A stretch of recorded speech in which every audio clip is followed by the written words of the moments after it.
pemirsa Damai Indonesiaku. Tahu nggak sih, ungkapan cinta itu buta menggambarkan bahwa perasaan cinta sering kali muncul tanpa bisa diprediksi, bahkan terkadang tidak melihat batasan tertentu. Salah satu penyebabnya adalah kedekatan dan kebersamaan.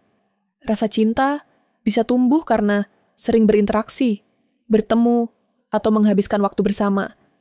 Hal ini sesuai dengan pepatah Arab, manusia akan mencintai sesuatu yang sering ia lihat. Semakin sering seseorang berdekatan dengan orang lain, semakin besar pula kemungkinan munculnya rasa nyaman yang kemudian berkembang menjadi cinta. Kedekatan sejak kecil membuat seseorang memiliki rasa sayang yang mendalam kepada sepupunya. Bermain bersama, tumbuh besar di lingkungan yang sama, dan melewati banyak momen bersama dapat menumbuhkan perasaan khusus. Tak heran jika sebagian orang akhirnya jatuh cinta pada sepupunya sendiri. Namun, beberapa kasus pasangan sepupu membatalkan karena anggapan tidak boleh menikahi sepupu sendiri. Selain itu, niat menikah juga harus batal sebab pihak keluarga melarang pernikahan dengan sepupu. Lantas, bagaimana hukum menikah dengan sepupu menurut syariat Islam? Berkaitan dengan masalah ini, Ustadz Adi Hidayat menerangkan kembali hukumnya yang tertulis dalam Al-Quran.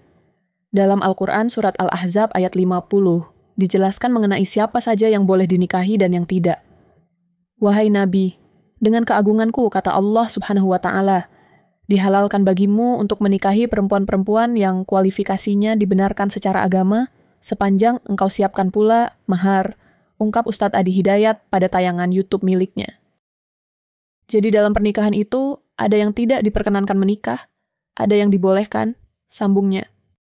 Menurutnya, terdapat kerabat boleh dan tidak boleh dinikahi lantaran masih memiliki hubungan keluarga. Di An-Nisa ayat 23, ibu nggak boleh, bibi nggak boleh, baik dari pihak ibu atau pihak ayah, kemudian saudari nggak boleh, sepersusuan nggak boleh, menantu nggak boleh. Jelas Ustadz Adi Hidayat. Kemudian nanti ada anak-anak bawaan dari istri yang dinikahi nggak boleh, menyatukan adik kakak itu nggak boleh, istri orang itu nggak boleh. Sambungnya.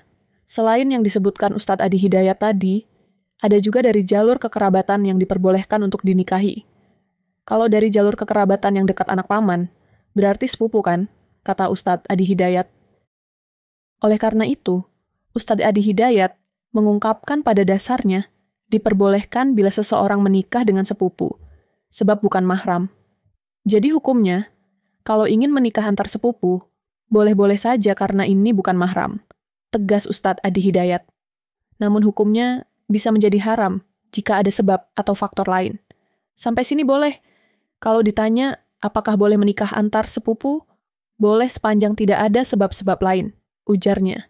Ini hukum asalnya boleh, tapi ada sebab-sebab lain yang menjadikan terlarang, terusnya. Di antara sebab haram menikahi sepupu misalnya karena menjadi saudara sepersusuan. Misal, ternyata ibunya Syafi saat Syafi lahir ASI-nya macet, sehingga minta ke ibunya Yeti untuk bisa share ASI, terang Ustadz Adi Hidayat. Jadi saudari atau saudara sepersusuan, walau sama-sama sepupu tidak menjadikan keduanya boleh menikah. Lanjutnya.